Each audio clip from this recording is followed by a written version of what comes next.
Hey everybody, today I got to sit down with Dr. Tag and Steph Wilber, and we talked about everything from the faith and spirituality of performance. We got deeper into their company that they took on as a courageous act, renewed performance, and then we discussed the things mind, body, and spirit that can help you live a way more healthier life. I hope you tune into this one, not just with a pen and paper, but with also an open mind, because we were able to dive into not just the body work on the physical therapy side, but also get into the stuff that really matters: faith, spirituality, and Christianity. This podcast episode is sponsored by Whoop, the wearable technology that I wear every single day.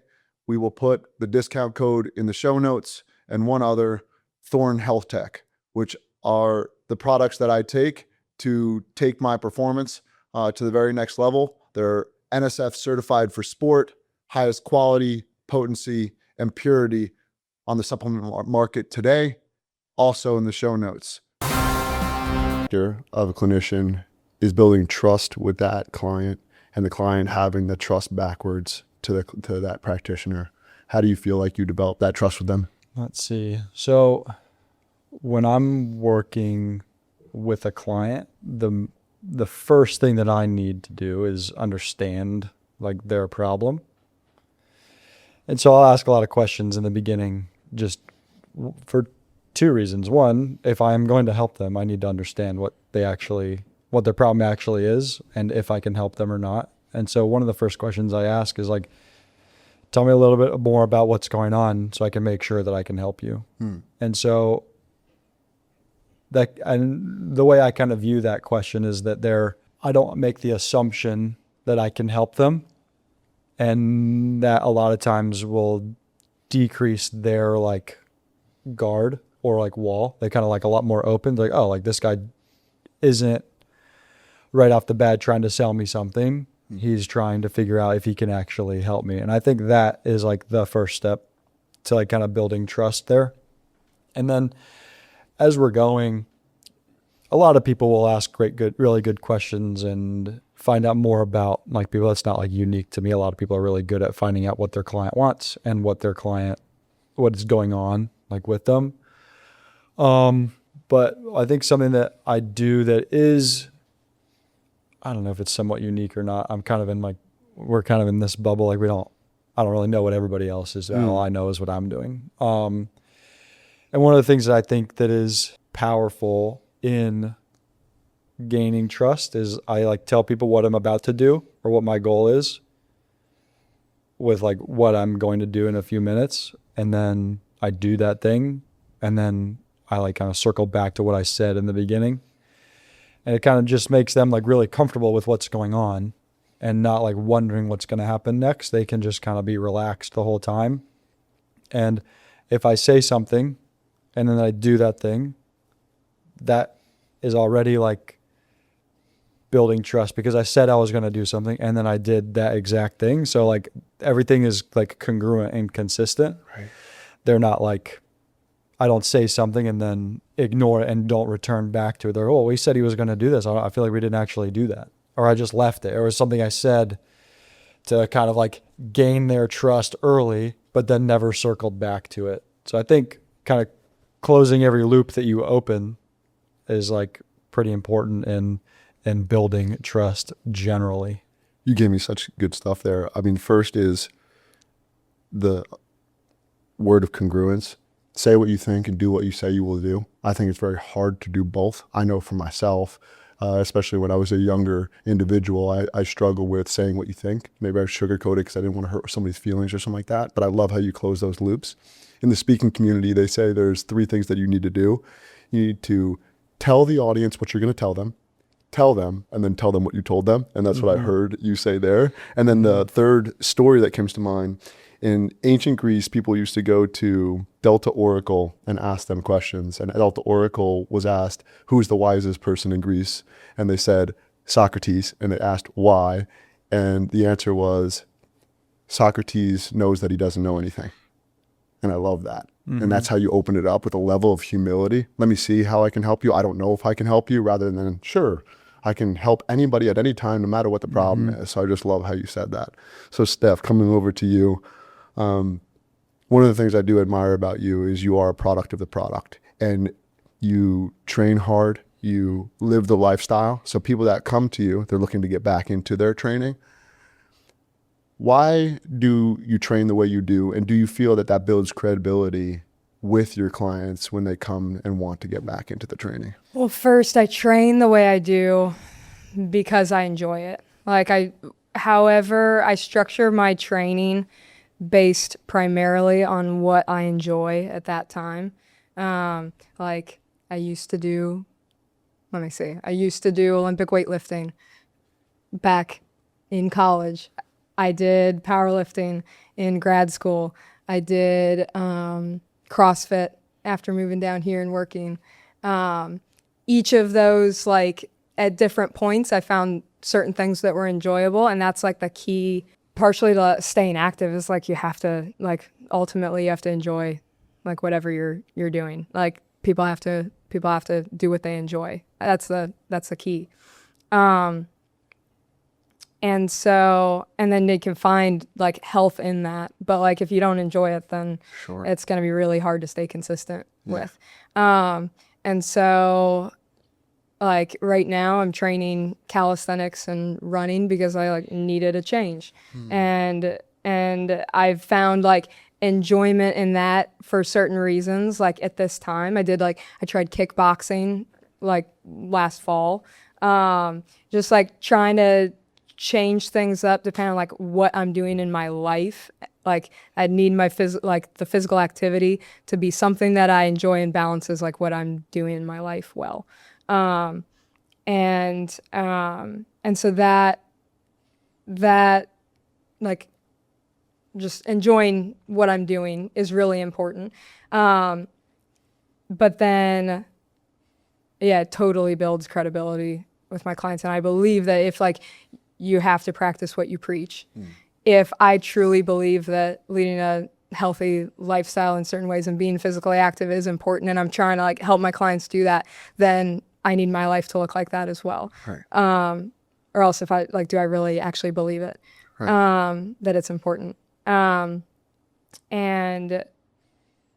I don't necessarily I don't think that you have to look a certain way to be knowledgeable in your field, in healthcare, in wellness. But it totally helps with buy-in. I see it all the time. If I wear a tank top to an evaluation with a new client, especially women in their 50s and 60s, they're I have to work with you. Wow. I don't care. You look you look strong and capable. And I need to work with you because you already are what I want. And so I know that you'll get me there. And it's funny, and that's not even I don't necessarily think that that's right because Sure. you could look fit and not know what you're doing, but it totally helps me build credibility and buy-in right off the bat with a lot of people. I didn't think I would be speaking about this because I already told it that there's 3 laws of speaking, but one of the things that's a tool used by teachers to teach students how to public speak, because public speaking is a very big fear, is something called ethos, pathos, logos, which ethos is your credibility. Why should I listen to you? Before we even start, why should I listen to you? Pathos is the emotion, which is you kind of selling, hey, working together, we can get to this place and you'll feel so good about yourself. And there's emotionality behind that. And then the last one being logos is maybe the data or the statistics or the logical stuff that you give them. And I think it's very important to have that pre-frame in the beginning of wearing the tank top or getting the buy-in, or else you can't even get to the logos of telling them the knowledge that you know.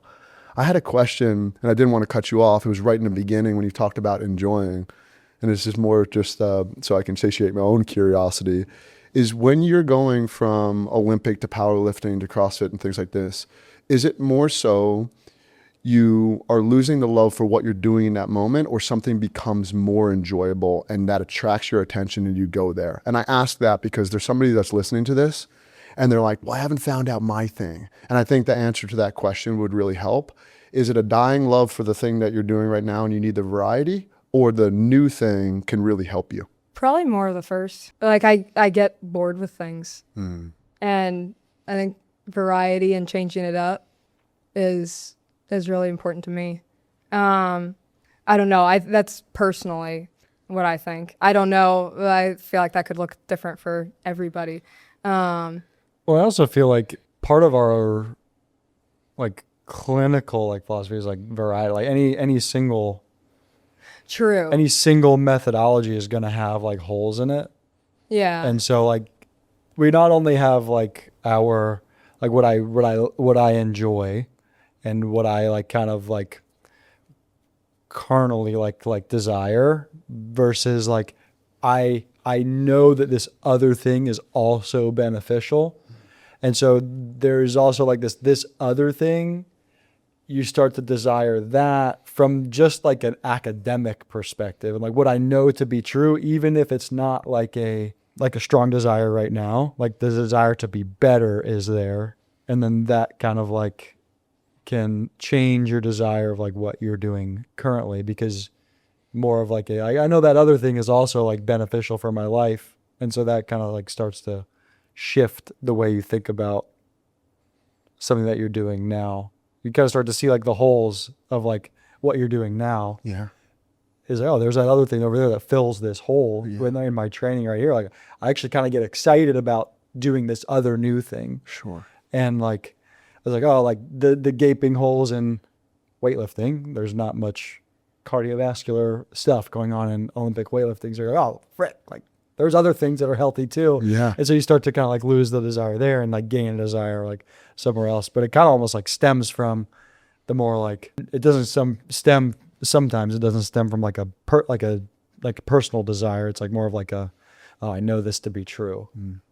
No, that's true. Cause like I used to be a lot more like, what's the right word? Like polarizing in physical activity. Like I used to be like 10 years ago, it was like strength is the only thing that's important. Like strength is by far the most important thing. So I did a ton of weightlifting. And like as we've gotten further into our careers, it's like variety is key. Like there's so many different things like cardiovascularly that are helpful, strength-wise, power, rhythm, like coordination, so many different things. And that opens up like the options to a lot more different stuff that you could be doing. And we're less tied to like, I need to be doing this one thing. Absolutely. Like variety is really, really essential. Well, I'm not just bringing this up because we were speaking about it before we started recording. That book that I was pointing to, The Anatomy of a Breakthrough, How to Get Out of a Rut, he was talking about the way in which to do that is explore versus exploit. Exploit is, I like this strategy and I'm going to keep doing it. And that can only serve you until there's holes in it. And then you have to zoom out and explore. And anybody that's going through a rut can get out of a rut and break through by understanding, okay, I'm in exploratory mode a little bit too much, and I need to just choose a strategy and go with it.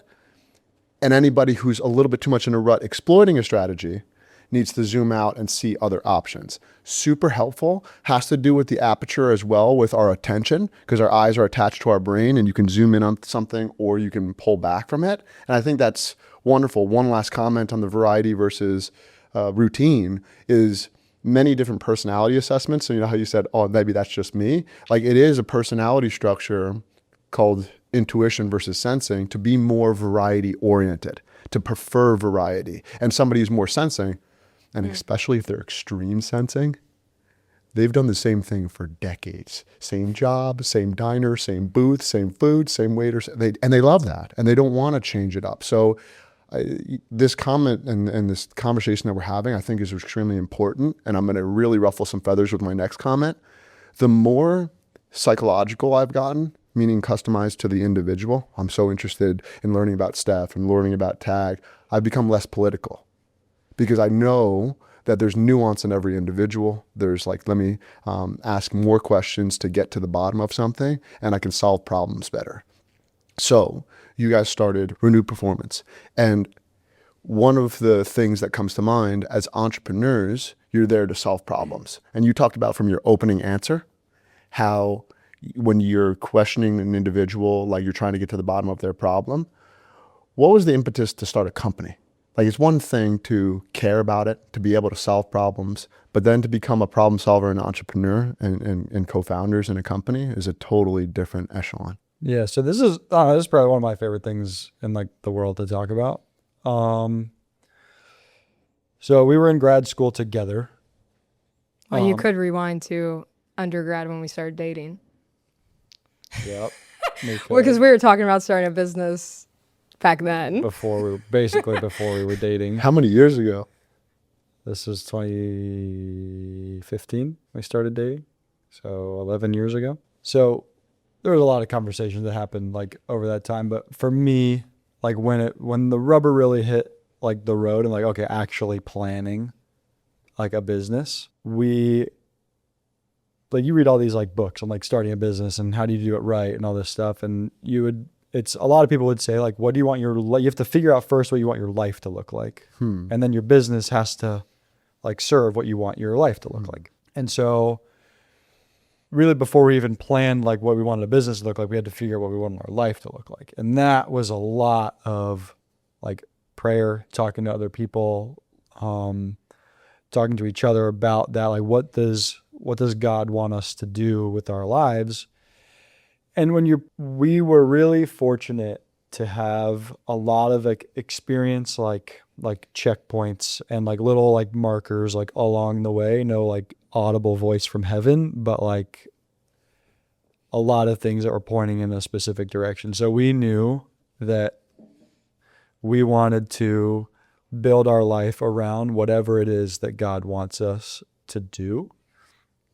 And then work or the business had to support that rather than like, okay, I'm going to have this business and hopefully I'll have about 3 hours a week to go to a soup kitchen on Saturday mornings. And like, hopefully I'll have time for that rather than like what we planned was like, okay, this is what we are doing and everything else has to form around that. You realize that's not very normal. So I love that. Can you go deeper inside as to where that structure came from as like the axiom in which you built the next decision? So it's all through the Bible. Like the most important or the whole reason we are here on earth, we meaning humans and more deeply we meaning like believers, like Christians, people that have made a conscious decision to follow Christ and become more like him, is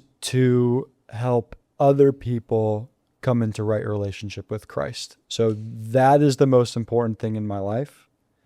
And if I have something that's the most important thing, like everything else should reflect that. There's a lot of people out there, myself, and I'm not perfect in this, but like, there's a lot of people that say, oh, God is the most important thing in my life. But like their life doesn't really like reflect that. Like words are easy, talk is cheap, but everybody has like choices.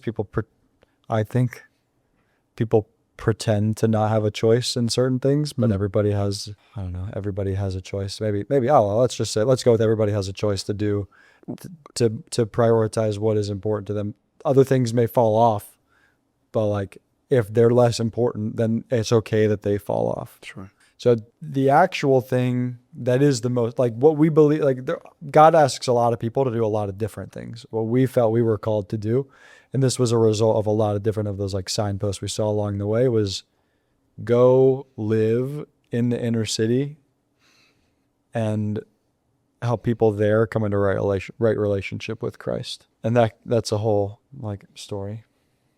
So then it doesn't really get to a renewed performance. No, it's not okay. Not yet. Well, then I'll go over to you. So beyond 2015, now we'll go deeper and deeper into you guys having conversations, and it's going from ideation to you guys getting credentialed to then implementation. Could you tell about that arc?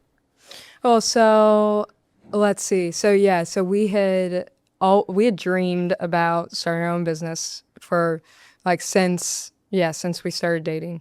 And part of that was like our experiences in healthcare. We're like, we are not okay being part of the status quo of like what healthcare is offering, at least in physical therapy.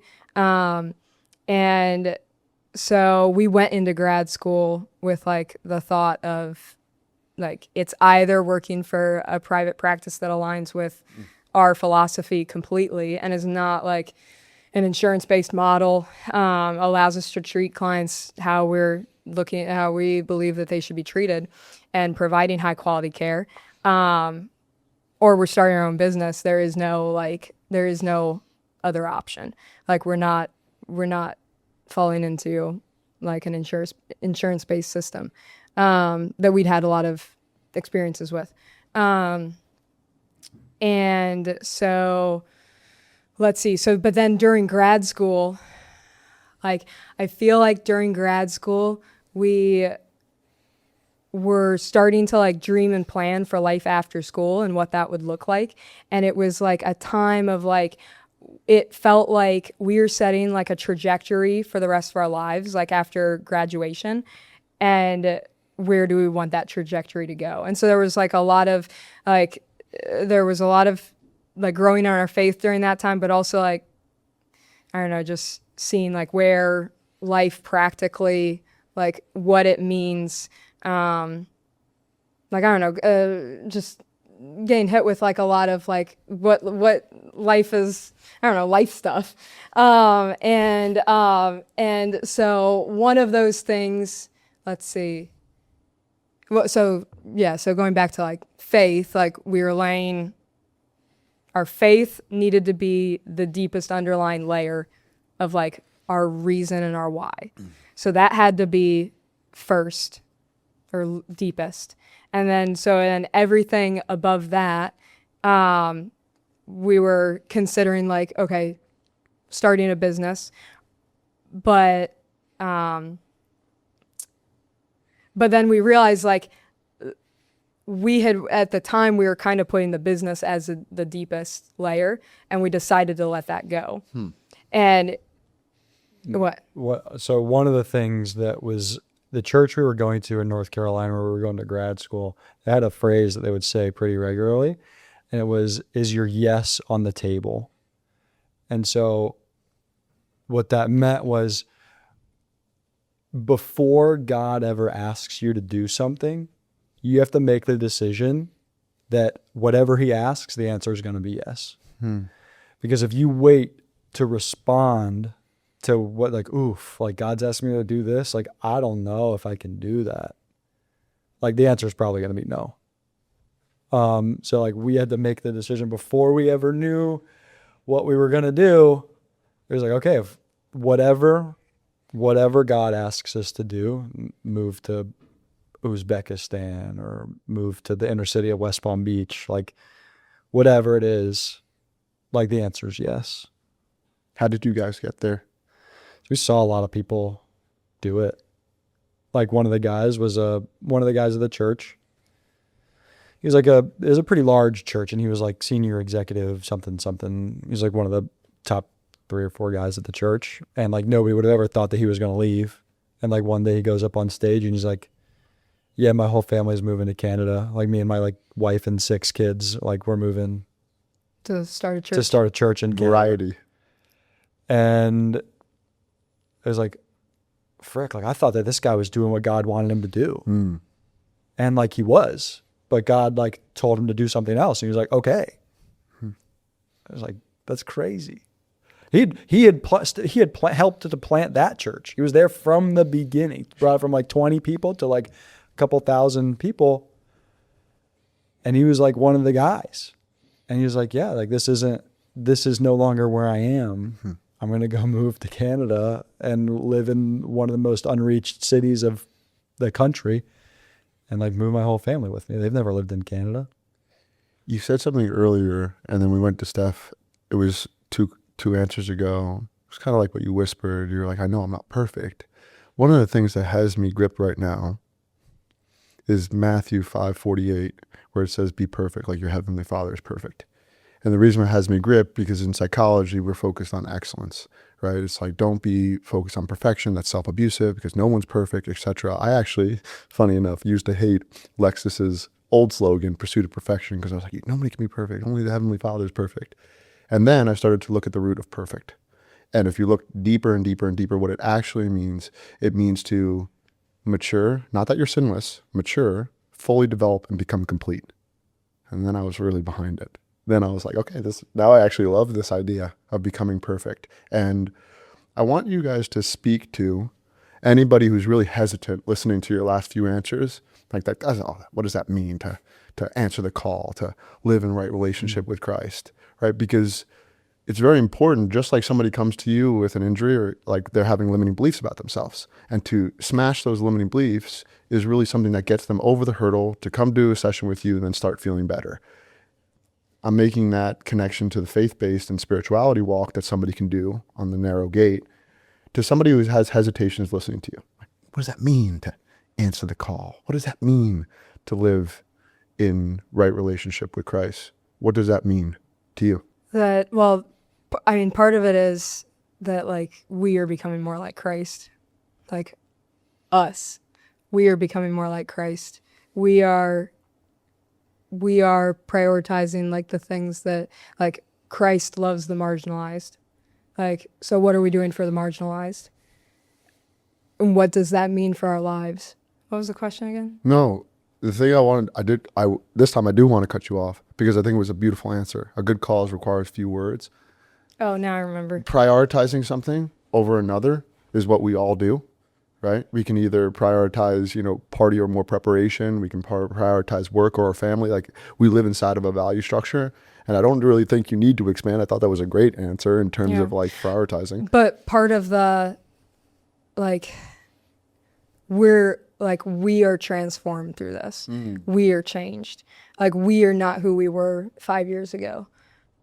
How so? Like by making the decisions and by living the way that we have lived, like we have put ourselves, like we've gone into, I don't know, where we live is like something that like I knew it was life-changing, like when we made the decision, but like choosing where we are going to live just completely, transforms everything, has transformed everything about our lives. That's just like one piece, one example. But like through the whole process of like back in grad school when we were like, okay, we want to live in a nice, safe neighborhood with a big, nice house. Like this was the garage, dream. A shop so that we could work on cars, big yard. Like we want comfort and a happy life. And like, that was like one of the big things that we were like, that's going to get us there. And then in like struggling over some of the like Jesus loves the marginalized, the poor, like, and we're like, okay, we're trying to. And part of our dream was like, we'll serve somewhere, like on a Saturday, once a week or once a month, something like that. Tack it on, and at the time, and then like we got really convicted over like, wait, why are we trying to live so separately from like the people that we want to reach and support and be in community with? You can't be in community with somebody that you're trying to like hold at arm's length. And so we made the decision. We're gonna buy a house sight unseen, move to the roughest neighborhood in West Palm. And that like letting go of our personal comfort, like surrendering personal comfort, safety, letting all of that go for the unknown, that changes you. And then living in a neighborhood where you hear gunshots from your house all the time, bullet holes in your windows, like that changes you. And then like meeting people, your neighbors, with that like, it's intimidating at first, like moving somewhere that you see yourself as different from somebody else, like different backgrounds, different experiences, different lifestyle, and then interacting with them and enjoying them and loving them, like learning that like, oh wait, we're all humans and I love this person. Like that all changes you and it like transforms you just as much as like we want to we want to make an impact on other people. Like all of this has made just as much of an impact on us, and like our hearts have grown. Like it changes how you love when you're not just like in your comfort zone around people that you're comfortable with. I mean, there's just so much gold in what you just said. I wrote down, you cannot live in community with someone you keep at arm's length, and then our hearts have grown. What an interesting idea is like our hearts growing, right? Because in strength and conditioning, we talk about progressive overload. In psychology, we talk about neuroplasticity and what wires together, fires together. And then you talk about your heart growing. I think that's just remarkable. So Tag, just keep building upon what we're talking about, less about how renewed performance came to be. And I apologize for calling it renewed PT earlier, how renewed performance comes to be, and not so much about how it came to be, but why. You know, Steph is really clicking on it well there, but from your perspective, just building upon the idea of it transforming you and it be life-changing, is that the same for you? For renewed performance or just like my life? Both? I'd say definitely both. Like it goes both ways. Yeah, it's like, it's all like one thing. So renewed performance came to be pretty abruptly. So we said no. Like So we were like, we okay. surrendered. We were like, we're not gonna start a business. Yeah. We're going to work jobs. Like we found jobs in cash-based practices that we like aligned with and gave us the opportunity to work. And we're like, because we won't be pouring all of our time into into like running a business. So then we will have more time to pour into ministry. So we're going to say no to starting a business. Yeah, go ahead. That's a quiet part out loud between the three of us in our relationship, is I never really thought about the fact that we've both said no to insurance-based practices and went entrepreneurial route where we looked at value structure and brought in spirituality and faith and Christianity. I thought I never really made that connection until you said it. Hey, we're staying away from this and going towards that. Yeah, so we always so I worked for another company out in Wellington. Really cool idea company. It was me and the owner, and that was the whole company. And I treated that like it was like my own. I was pouring my guts into like marketing and trying to build relationships and all this stuff. And about a year and a half, almost 2 years, it never really worked.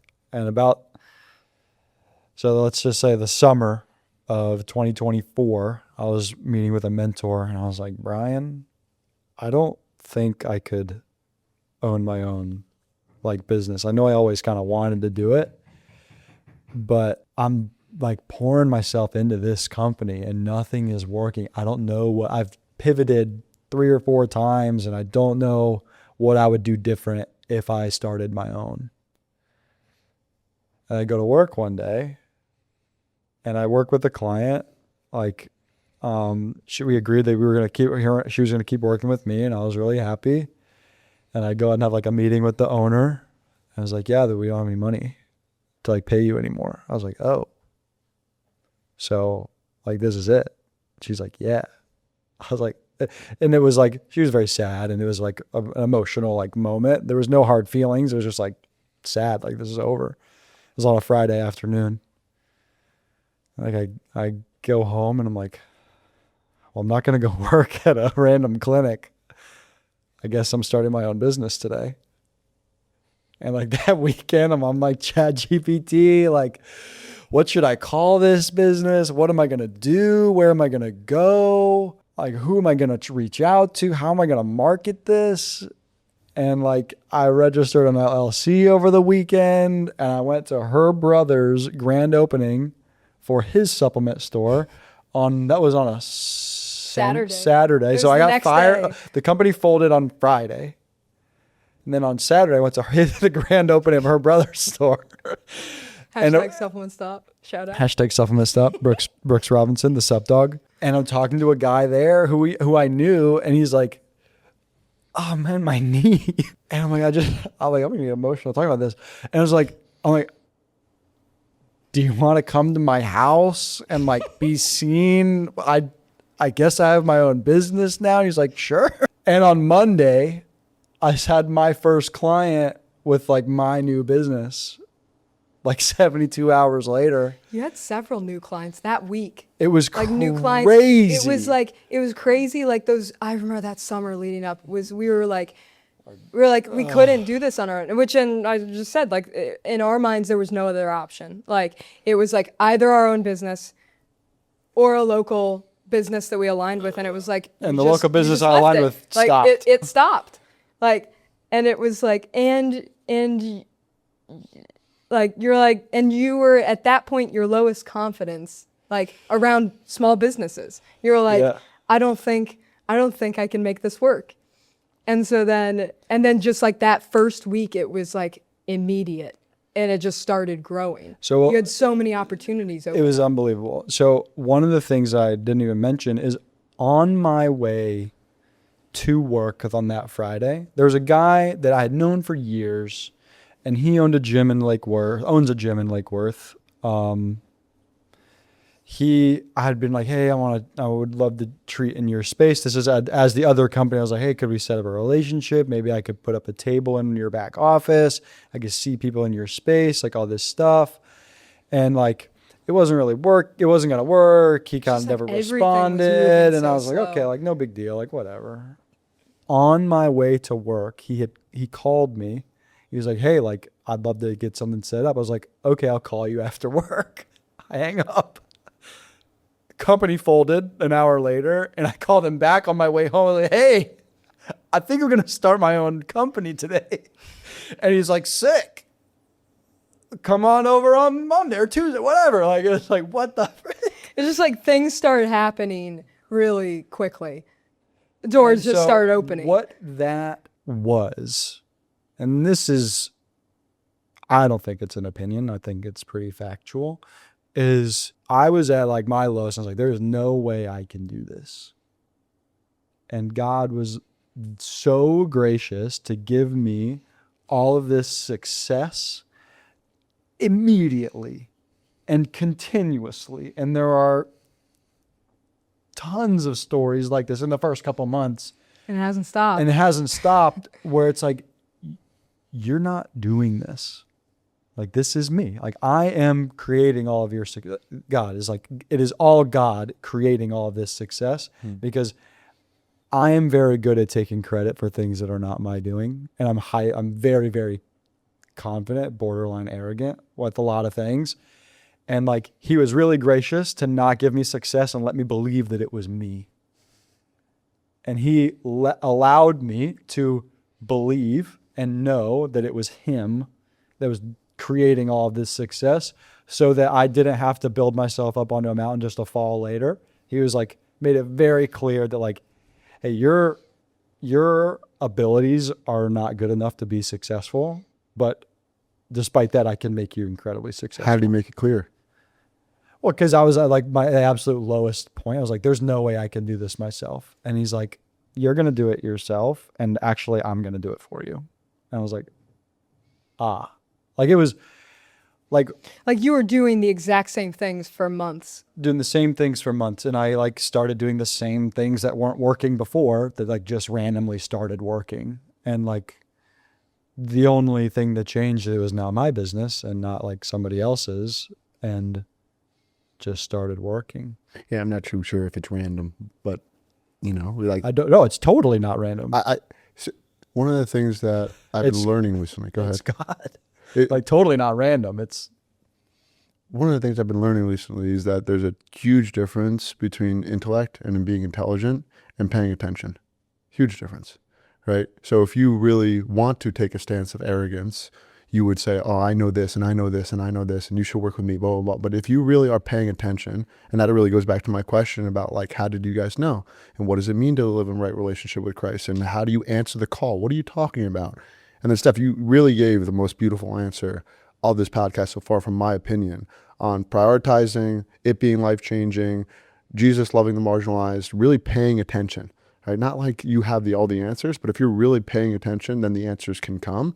And I really love, because I'm not going to make this about me, but once the options get taken away, then you must go.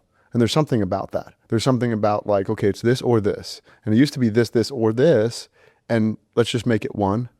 and confidence comes from clarity, and anxiety comes from complexity. So having just too many options is going to leave you anxious, right? And look at the breakthrough from the breakdown. Look at the breakthrough from the breakdown that you had. And if I can make this bridge, because you two have so much knowledge that you could give on the physical therapy side and renewed performance side, one of the questions I wanted to get to had to do with how does dysfunction happen and how do you fix it? And I want to make the correlation that there was some dysfunction going on, such as like you were out of a job and then you fixed it by really paying attention and picking up the phone and calling someone and starting those sessions the next week, but also listening to what you should have done, right? And answering the call from God, it sounds like, right? Could you make that bridge into how dysfunction occurs and how you fix it with those that come in to work with you? Yeah. So dysfunction occurred. Well, we've been recently like kind of building out like what do we believe about like what are our clinical thoughts, and like actually putting like pen to paper and like defining it. And so one of the things that is like at the very top is the body wants to feel safe.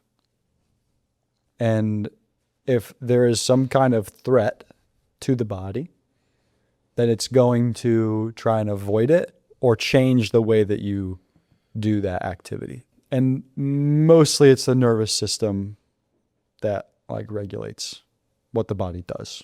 Like muscles don't have brains, tendons, ligaments, bones. They don't have like a mind of their own. Like they're controlled by like this mind. And so if there's a thing that the body for some reason like feels threatened by, it's going to try and like avoid that thing. And another truth of like how the body like functions, how dysfunction occurs, is that anytime load exceeds capacity for a long enough time or with a large enough difference, there's going to be some kind of failure. There could be an acute failure, like someone is like trying to do like massive like bicep curl, and like what they're trying to do there is just too much load and they rupture like a tendon. That's a very abrupt, excessive discrepancy between the capacity of a tissue and the load being placed upon it. Or it could be something like chronic. Like someone is like, all right, I'm going to be a runner now and I'm just going to go run. And there might be a small gap, like there could be just above their capacity, but they're running so often and so intensely that it's just above their capacity. And then they're not recovering enough and that gap begins to like widen. If you rest adequately, you get this load goes higher than capacity, and then you rest, and then capacity comes up, and then you load again, capacity comes up. So that's how we get stronger. But if it's too aggressive with not enough rest or not enough, with not enough rest, or it's too abrupt, then you can have some kind of failure. A lot of times how those two things play out, like the body needing to feel safe and load exceeding capacity, is that, let's say someone's like going overhead and their body like doesn't really want them, like overhead seems like threatening for a variety of different reasons. So their lats get super, super tight. And now their lat is trying to keep them from being like overhead. And so instead of being up like really pretty with nice scapular motion here, like they're now down like this. And so now their delts, rotator cuff, some of their traps they're trying to like overcome like the tension of the lat. And so now if you look at just the trap or rotator cuff, now for an otherwise safe movement, load on the trap or rotator cuff is way too high because it's trying to overcome some kind of faulty like movement pattern. So it's not necessarily that the 100 pounds they're putting over their head is problematic. It's the way that they're doing it is problematic. And so then the load on this tissue is higher than the capacity of that tissue. And so you need to bring the load of this tissue down by like upregulating something else. It's not necessarily that the load itself is the problem. The global load is the problem. It's like the regional load that's the problem. And there are certain pieces that are being excessively loaded that we need to like take load away from it and put it like somewhere else. Yeah. So everything is more balanced. So then I'll go over you on how to fix it, because Tag is giving a great analogy of, how that kind of rupture happens, how the problem happens, how the injury occurs. And I care more to now go deeper into how you work with the client. I just want to make one connection as to why I brought this question up, given what you were going to existentially, is because we overcome tension. So for example, when I was working on Wall Street, I was getting like random injuries in my body and getting sick. And I was like, why is this happening? What's going on? And there was like tension in my heart and there was tension on my mind. And like, I wasn't answering that call. That's why I was making the connection that what we feel mentally and emotionally can metastasize physically in my life. And I was not cultivating the capacity to answer the call and go into this endeavor that I started from the for-profit side. So now coming over to you and, pointing to someone comes to you because they have that rupture and they experience too much load compared to their capacity. Could you go into how you fix the dysfunction? First, calm down. Like the pain that they're experiencing is always like, a lot of times somebody is coming to us because they're uncomfortable in some way. And so like, obviously you have to like meet that first need of like what they're looking for is they want to have pain calm down, or feel better. But then we have to quickly get into like actually fixing what's going on, the root issue, which is like the whole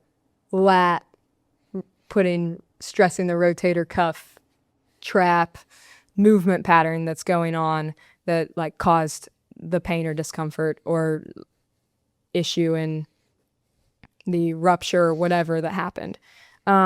So calm down what's going on with all kinds of hands-on techniques, down-regulate the nervous system, like lots of different things can be used to calm down pain and make somebody feel better, but then address a lot of times it's improving mobility of a certain, it's all done in a very specific way.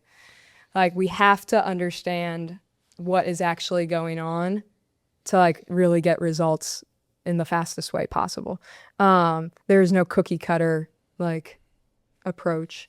It has to like, you have to be specific when what way you are treating what muscles to like actually get the result that you want long term. Like if I just work on relaxing a bunch of muscles, but some of the muscles are like long to begin with. Like a lot of times if there's like some sort of like with the shoulder. Oh well, yeah, how deep do you want to go into the weeds here. Yeah. Long. So don't long muscles. No. The body's complicated. Like if you apply a certain technique to the wrong muscle that like doesn't need it, it can bring more harm into the system. Like if you bring more length to a muscle that's already long and stressed, that creates more issues. You have to like bring length to the short muscles and not to the long muscles. And you have to bring control to the long muscles and change position. I don't know. It's complicated. I'm not good at talking about let me just say stuff. this. The fact that you guys were willing to go there and go into the weeds is something that I appreciate. Like we can come out of the weeds, but Let's come out of the weeds. The fact that you were willing to go there means a lot to me, because that's one of the things that I noticed, Tag, when I met you and asked you about something that I was going through lacrosse. I met you at the gym, blah, blah, blah, asked you a question about it. You didn't jump to give me an answer just to like send me on my way. You paused, asked several questions, and kept kind of taking a scientific approach of eliminating other things. Yeah. And maybe you can build upon the importance of that, but also bring in one of my favorite things that you ever taught me is the brick and the string, and kind of knowing the difference between brick and string, and how that landed with me was flexibility versus power. But I'll let you build upon. Yeah, she's kind of talking about it right now. I love analogies, so we'll get to that in a second. So, let's see. So, one of the reasons why it's so hard for us to talk about like our like clinical philosophy, because in generalities, is because it's not that general. There are generalities. Okay. Yeah, There's principles. There's principles, It's so but hard. it's like every shoulder problem is unique. Every person needs to be able to push, pull, hinge, squat, locomote, run, walk, whatever. Everybody has to be able to do those things. But like lacrosse players do it differently than baseball players, and baseball players do it differently than grandparents that want to play with their grandkids. But everybody has to do those things. It's just all like with different dosage at different intensities, but we all need to do the same general movements. So like a lot of our clients will do movements that look pretty similar to each other, to another person that I'll have right after them, but like the dosage is going to be different. The reason we're doing it is slightly different, all that kind of stuff. So one of the things that is really thankful that it was taught to me early in actually school, by Dr. Lance Mabry. He would say that heuristic reasoning is really powerful, but you also can miss the boat on a lot of things. If you're recognizing patterns, like when we first met. What is heuristic reasoning for those? It's like pattern recognition. Okay. So if you, Mark, when you came up to me, I got this problem and it presents this way. Like immediately, I was like 98% sure I knew what was going on. And I could have just like kind of fired from the hip and like been like giving you X, Y, or Z to do. And you potentially would have gotten better. Maybe not. Your performance might not have been that great, but it would have gotten you out of my hair pretty quickly and probably would have been pretty close to accurate because I see a lot of the same patterns because everybody needs to do the same things and blah, blah, blah. So I've dug myself into a pretty deep hole a couple of times where I shoot from the hip and like it was like totally off the mark and like they don't get any kind of result. They're like, wow, Tag doesn't know what he's doing.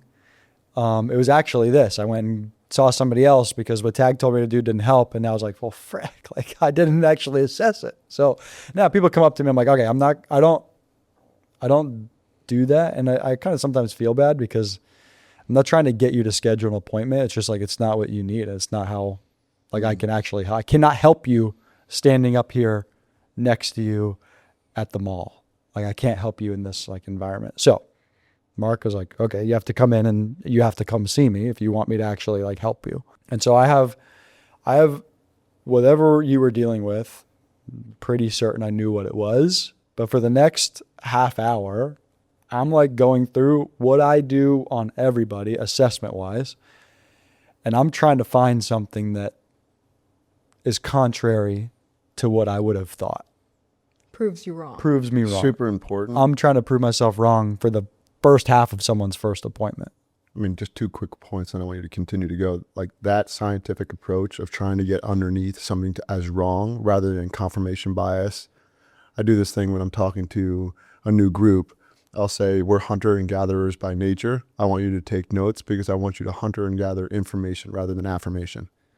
Right? Mm-hmm. Affirmation is what they already know, what they believe to be true. And in order to learn something, the reason why many people don't like learning something and they'll get upset when they learn something is because they have to let something go in order to replace it with something. Huge Eastern philosophy of having 2 cups of water that are already full and trying to pour them into each other. Like that doesn't work. But being able to empty yourself out and be open to new information coming in is huge. So I applaud that kind of scientific approach of trying to get underneath something rather than shoot from the hip and kind of already have like a snap call. So now I'll ask you to go into the brick versus string. Yeah. So a brick and a string. So this will kind of go into like muscles, kind of like the anatomy of like muscles a little bit.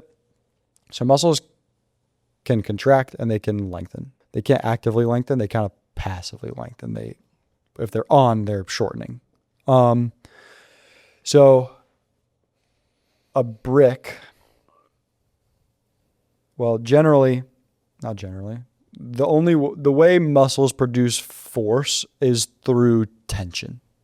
You have to be able to like a slingshot. The more you draw back a slingshot, the further you draw back a slingshot, the heavier and stiffer that band is, the further you're going to shoot whatever projectile you're going to shoot.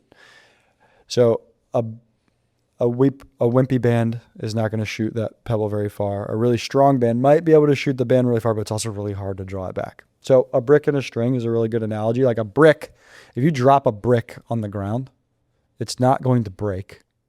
It's not going to rebound very much, but it's also like not going to break. You drop a string on the ground and it just kind of falls very slowly to the ground. It doesn't recoil like off the ground again.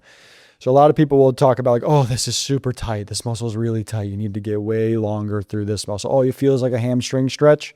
Oh, we need to stretch it more. Sometimes if you stretch a string out really long, it becomes very tight when it's lengthened a lot.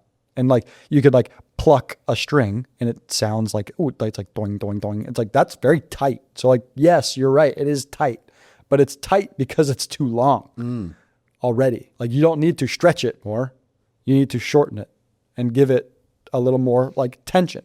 Strings don't recoil very much. They are either long or they are loose. They're either long and tight or short and loose. So we want to be something that's a little like more like a spring or an elastic band that if it lengthens, it can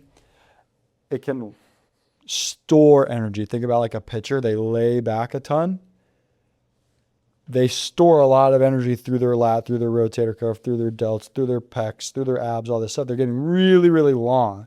And then that ball just whips forward. They're not shot putting the ball forward. They're whipping it forward because they built a lot of tension across all this.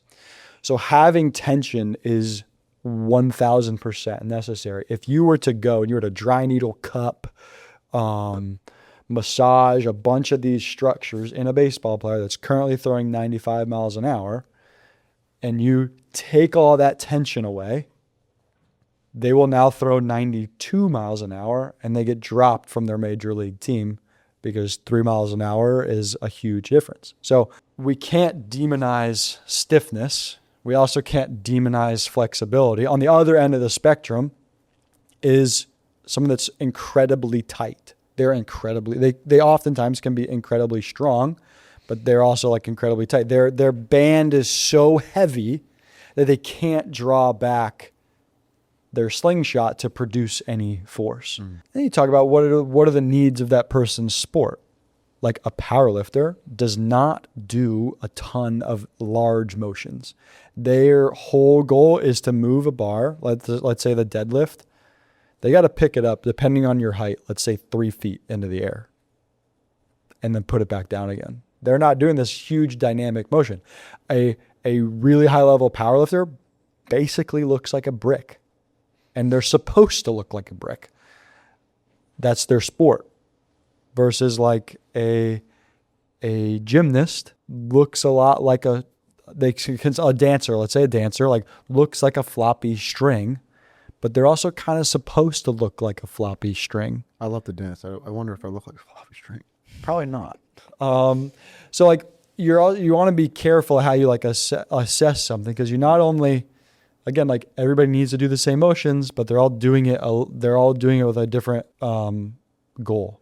So like sometimes you need a brick to look more like a spring, and sometimes you need a string to look more like a spring. A lot of times people are, when they've been doing the same activity for a really, really long time, they start to look very extreme in their way of moving.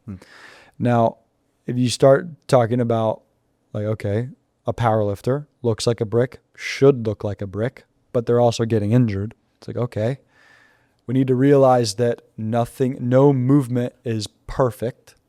And so they're not actually symmetrical. They're not actually lifting the bar like symmetrically or putting it down symmetrically. One plate is always going to hit a little before the other. One side is going to lift a little before the other. So they're not actually totally rigid. One side of their back might be lengthening while the other one is shortening. So they need that margin of spring-likeness to absorb the little variances in movement.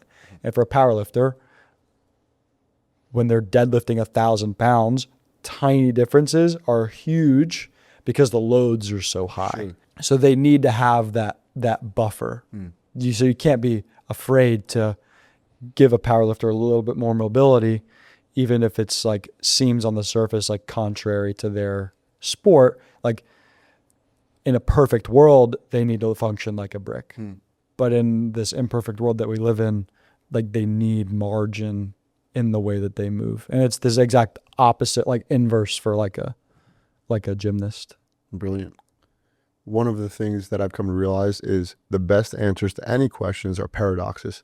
You can't just say like the one size fits all answer. And I think that's why we laughed about the generalities. Like you can have overarching principles about things, and then the more specific, the more terrific inside of that. Now, I don't want to cause any domestic scuffle here, but I do care to ask, you guys work together, you guys live together. There's a lot there, and there's a lot of stress. There's a lot of things that you can go through. So zooming out and getting out of the weeds and just talking more holistically about life, how do you guys handle that in terms of finding alignment? There's obviously Christ is at the center of your life that likely is the glue, but could you talk about that kind of, brick versus string in your own, relationship? Dr. Steph? Oh boy. Dr. Wilber? I don't know. How do we do it? I know we push each other. We've talked about this. So we're probably, in terms of work, like just in general, like work ethic, we're probably a hard matchup, because we've talked about like Tag will push and say yes to work that feels important. So we overextend ourselves a lot, and we do it to each other, because it's a hard team in that way, hard partnership. Tag always says yes to work that feels important, and like things that feel important. I'd say work, but we don't really think about like work as in business, but like work is in like what we're doing in life. And then I can grind through drudgery, meaning like what do you call it? Monotonous tasks. I push us through monotonous tasks, and so with that partnership, we try to do everything. We push it like he says yes to things that I wouldn't necessarily say yes to, and I say yes to things and push him through things that he wouldn't be pushed through. Now, how do we? One of us breaks, and then the other one is like, "Oh, I pushed too hard." Yeah, that's kind of how it works. So that doesn't happen that often. A few times a year for sure. We're very driven, very motivated like people. So, and we're on we're on the bleeding edge of like a lot of different things of our life. One thing that I think that we used to be better at, that in this season we're less good at, is that we need to get like back to being better at, is when we first started like our business, it was okay. The number one most important thing in our lives is our relationship with Christ. The second most important thing is our relationship with each other. Third is our missional work that we've been called to do. And fourth is like our business. And so all three of those things have to occur and those cups have to be filled every week. Whatever time is left over, that's the time we have for business. And I have to trust that God is going to make those hours like successful. Like I could easily put 100 hours a week into renewed performance and make it really successful. Whatever make more money. Let's use that as our measurement of success. I can make renewed performance, make tons of money. But if the other things like fall apart, then that's disobedience. So I think that we've been really good at that in certain seasons and less good at that in other seasons. Yeah, it's hard to talk right now because we're in the middle of a tough season. Yeah. And it's just kind of like, I'll see you in a couple months. Really, really fun season. Okay. Yeah, super also, fun. Yeah, I think part of it just is a lot of hours. But I think part of it is that we love most of what we're doing in life. And so that like we can go through times of like less like pouring into each other because we're just kind of like operating next to each other and doing it. And that fills us up in a way. And also knowing that there's going to be an end. Like, we are very seasonal. We are in like our 2 toughest months right now of the year, with a lot of hours. But we know that come May, June, it's going to slow down. So we've just got to sprint right now. Right. I mean, we could probably get in the weeds of that, definitely, in terms of the season that you're in and how you're getting through it. But I think holistically, we talked a lot about, the things that you guys see as most important in your life. And I think that overarchingly would point to the principles that kind of keep you together through the tough seasons, the hard seasons, the more relaxing ones, and the more demanding ones. Landing the plane, I only have 2 or 3 final questions. But before I ask them, is there any topic that you were wishing that we talked about, but we have not gotten to? Yeah. So when Steph had mentioned earlier, we bought a house sight unseen. And so people that aren't familiar, we live on Tamarind Avenue, off of Tamarind Avenue.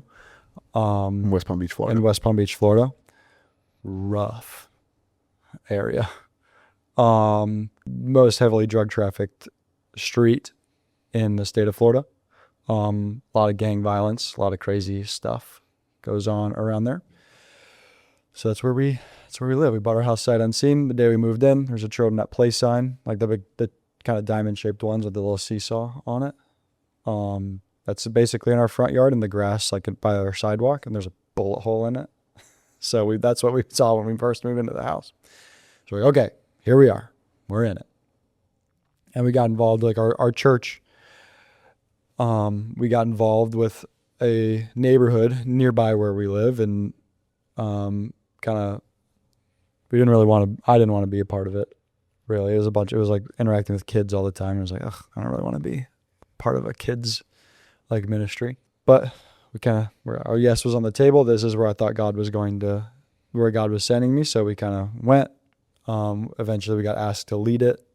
It started out as a kind of after school, like kind of hangout time for kids outside. There was about, 6 or 8 kids there that came regularly. We took it over as like the leaders of it. We're the leaders of that for 2 years, and we grew it. At different seasons, it was anywhere from 2 to 3 or 4 days, 3 days.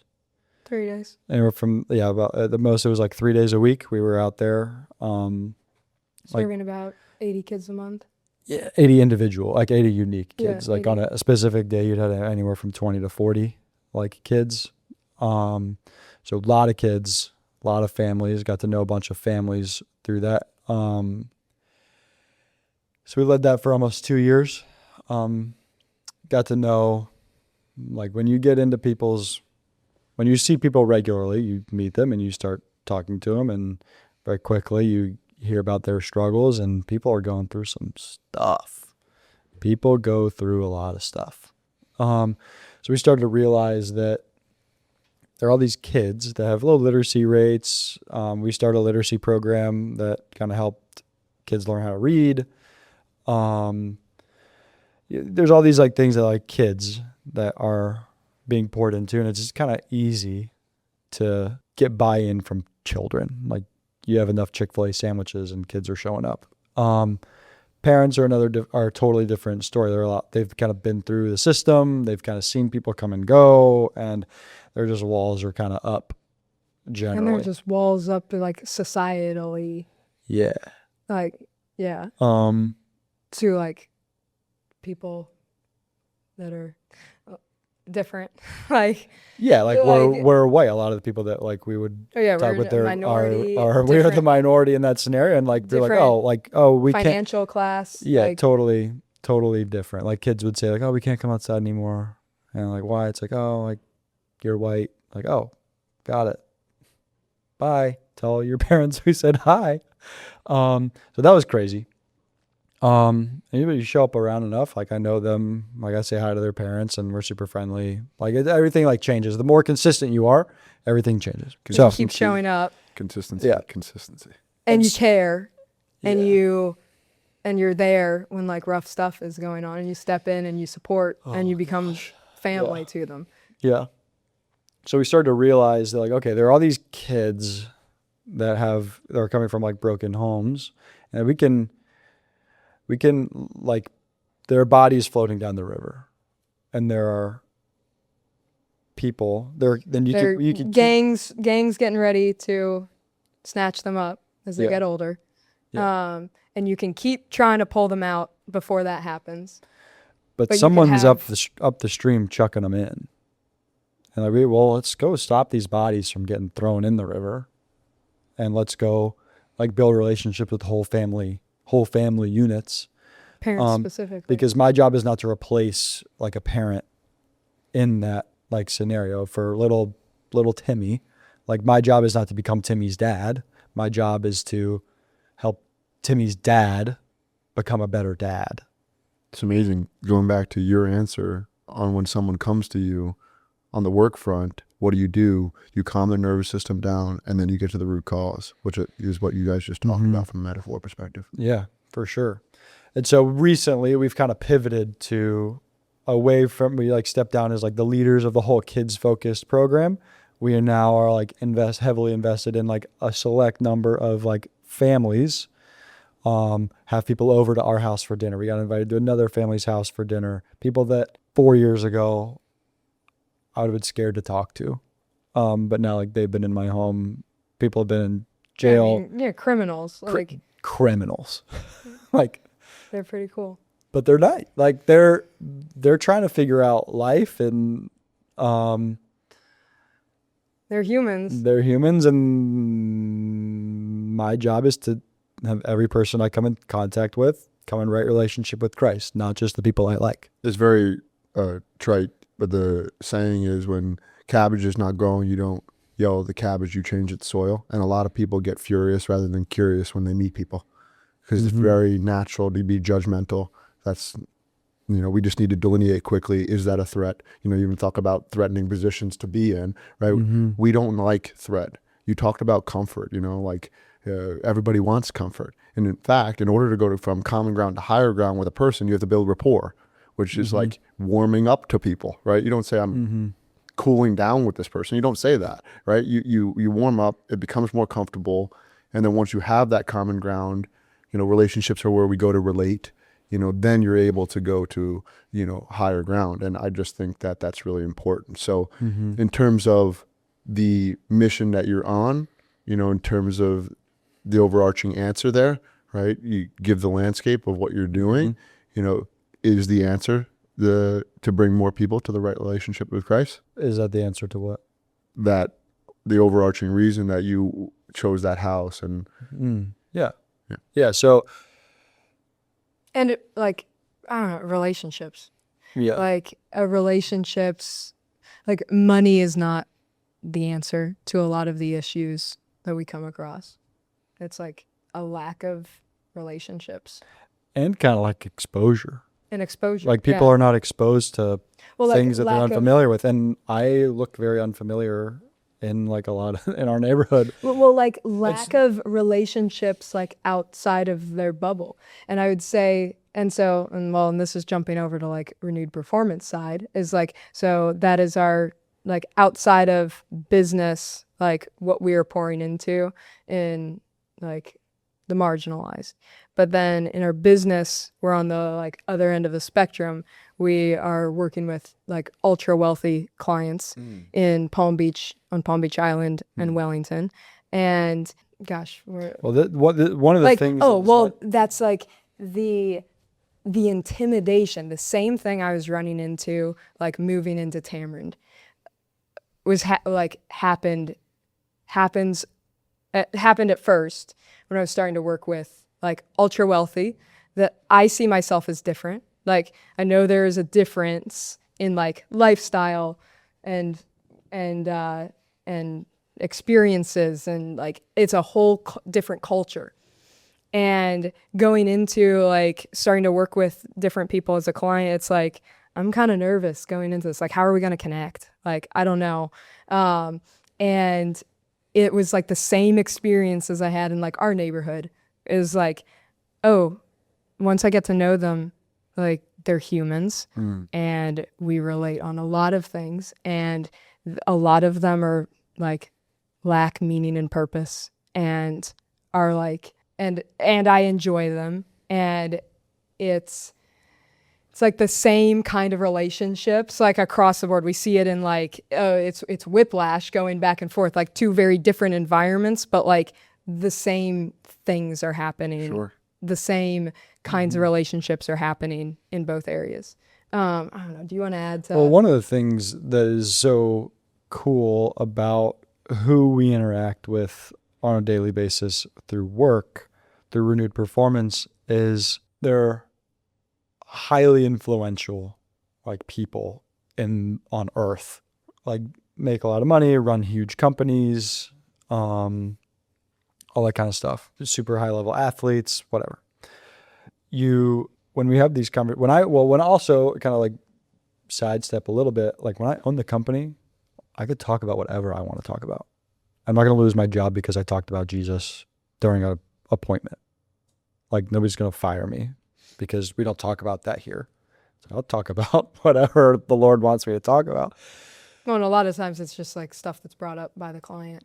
Like, yeah, well, it's not like we're sitting down like time for the gospel, like right to talk. But I also don't have to shy away from it because like, No. oh, what'd you do this weekend? It's like, oh, like this family that I know, like I took them out to breakfast. It's like you took them out to play, like kind of like there's like random conversation. Oh, this girl that we mentor, like blah blah blah. It's like, oh, how'd you get into mentorship? Like, oh, what, like all these stuff, like these when the time outside of our life is missional. Like outside of our work is also missional. Like when you talk about what you did this weekend and it's missional stuff, like people naturally become curious because there's such a discrepancy in the experience. So like people are naturally curious. It's like, oh, I get to say, oh, like will you live where? Oh, I live in West Palm. Like, oh, do you like it there? It's like, oh yeah, I love it. It's like your neighborhood's safe. And I was like, no. Like, wait. People don't ever expect that answer. Like, oh, like I live in North Tamarind or blah, blah, blah. And they're like, oh, are you like, do you feel safe? Like, no. Like, what? Like, oh, safety's like not my number one priority. Like, what are you talking about?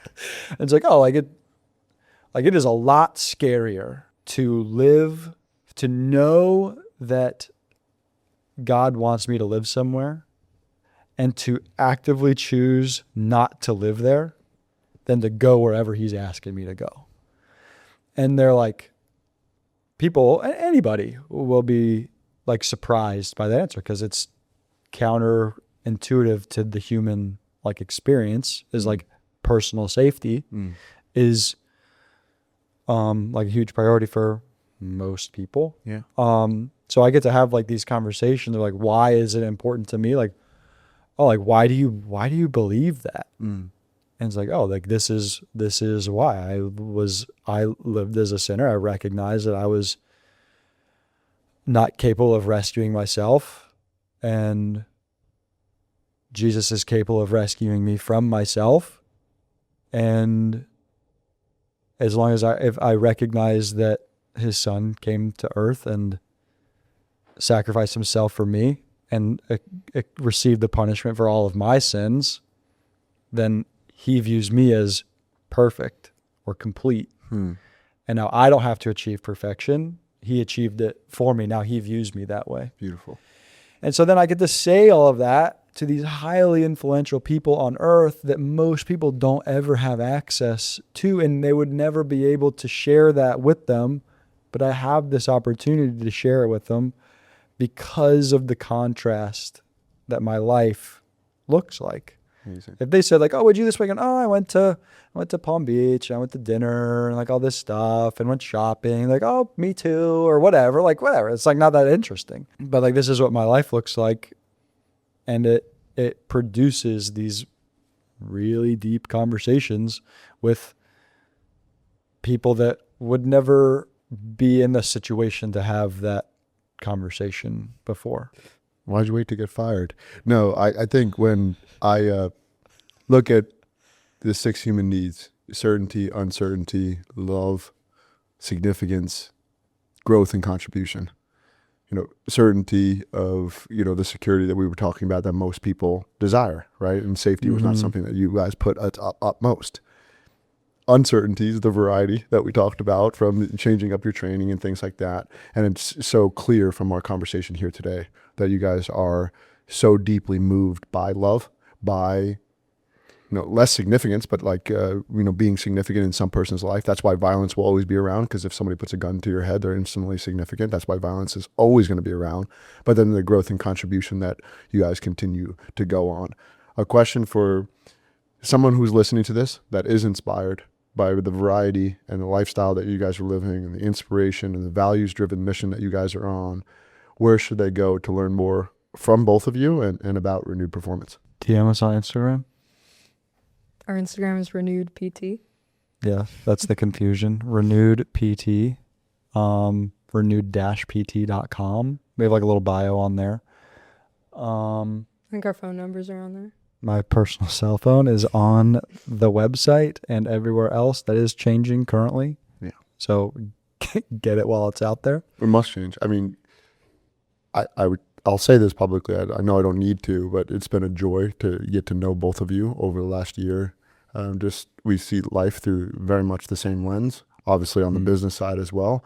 And I deeply admire and adore what you guys are doing, not just on the Renewed Performance, but also how you set it up earlier, where this is the foundation that we're choosing to build the business and the work and the relationship around. And I think it's a huge encouragement and an inspiration to other people who or have to kind of doubt their doubt and question, like, how do I make sure that my foundation is solid in the middle? I know I already asked you, is there a question that I should have asked you? But I just want to take us home by one final thing that you gave, and that would be more on, is your yes on the table? So to take us home as like the final question here, you said our yes is on the table. I love, Steph, how you were able to unpack what you meant by, putting Christ at the center of your life and prioritizing the right things and transforming your life. I was always wondering, like, his Renewed Performance, because of the Bible verse, the renewal of your mind, that's a pretty, good connection for me to think about. But for someone who is interested in that idea of putting their yes on the table, how can they do that? One of the there are stories in the Bible of people doing that, and it pretty much always turns out to be the thing that ultimately gives those people purpose and furthers the kingdom. So there are examples that you can read about, not in the Bible for sure. What's great about those stories is that they're correct and they're there, and so the stories are accurate. They're not falsely embellished. That the way that they're written is for teaching. There are also tons and tons of stories on earth now that are written down of people putting their yes on the table and going to do things that are really hard, but people did them anyway, and at great personal cost. Just because something seems like it's really hard and you may lose a lot in the process of it doesn't mean it's wrong. It probably means it's right. The greater the immediate cost or loss, maybe the longer term reward. Yeah, not necessarily. Just because it's a great personal cost doesn't also inherently mean that it's right. But when you live a very selfless life, you lose a lot. You lose a lot of friends. You could potentially lose or gain. You could potentially lose money. You could lose security. You lose your personal safety. But all of those things are, when your eternity is secure, none of those things really matter. And there's this is a tiny little blip. We're a tiny, tiny little blip of eternity. And if you're prioritizing this and you're not caring about all of eternity that goes on for infinity, but you're caring about this, then it's not the smart decision. I remember what I was going to say. Well, then I said it was my last question, but this will be my last question. One of the words that I circled several times was, I enjoy it. from your opening answer to it's such a joy to meet these people and to love these people. You talked about enjoyment. You didn't say mere happiness, like fizzling bubbles on a carbonated beverage. You used the word enjoy, which I thought was powerful. Just maybe you could take us home with that word and maybe why that whole idea is important to you, like to enjoy the work that you do, to enjoy the missionary work that you do, to enjoy every aspect. I think I have a really good answer here. Go for it. So like there's a Bible verse that I never remember what it is, but like the reference are like exactly what it is, but it says that if you're obedient, God will give you the desires of your heart. And what that means is he's not going to give you riches and power and all of these things. He's going to make your desires his desires. And so if you were to ask me or the opposite, his desires become your desires. Yeah, his like the things that he wants become what I want.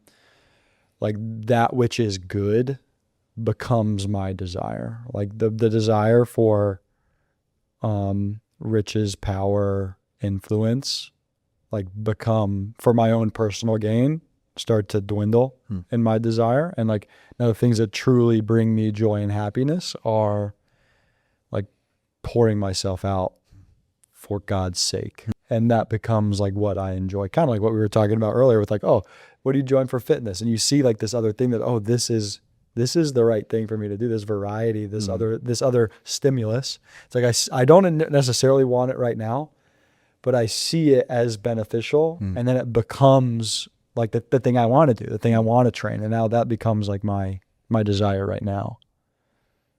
Yeah, looking back on like what we used to think was important like years ago, going back to the nice comfortable house, like that seems really, like, looking back at that seems really empty compared to like really being able to positively impact others daily is like brings way more joy than like any material thing or like, I don't know, the things that we used to think were important. And that's a change that like God made in our hearts. Like, yeah, through all like of this. now I look at like, oh, I really want a big house with a Bronco and like blah, blah, blah. It's like, I don't even really desire it. No, I don't want like it anymore. It's not like I'm like, ooh, I really want that, but I'm going to push it away because I know that this is the right thing to do. It's like, no, I don't really want it. Yeah.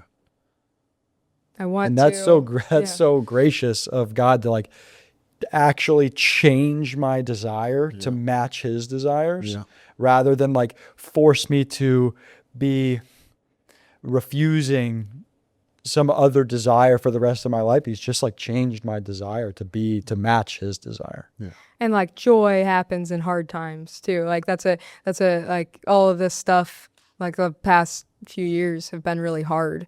Like it's not like it's